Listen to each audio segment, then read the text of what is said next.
6 months ago, here in New York City, I made the case that Donald Trump was dangerously incompetent and incapable of world leadership.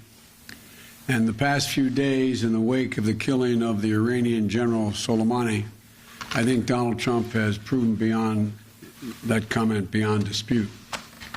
The haphazard decision-making process that led up to it, the failure to consult with our allies or Congress, and the reckless disregard for the consequences that would surely follow was, in my view, dangerously incompetent.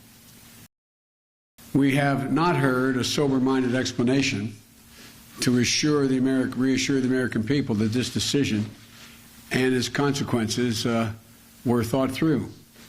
No level-headed words meant to dial down the tensions and to take us off the path of conflict. No press conference or consultation with our Congress. No, what we've heard so far from this president are tweets, threats, and tantrums. Donald Trump does not have, let me make it clear, does not have the authority to go to war with Iran without congressional authorization. Without working with Congress, it is not optional.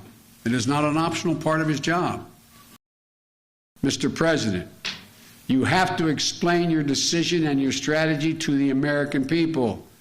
That's your job as president, Mr. President. After 3 years of hollowing out the State Department, disrespecting and dismissing our intelligence community, destroying the relationship between the White House and Capitol Hill, throwing out the deliberate policy-making process that has served Republicans and Democratic administrations for decades, corroding the values of the word of the United States, abusing our allies, embracing dictators, creating, not solving foreign policy crises on the international stage. We're in a much worse position to meet the demands of this crisis than we were when President Obama and I left office.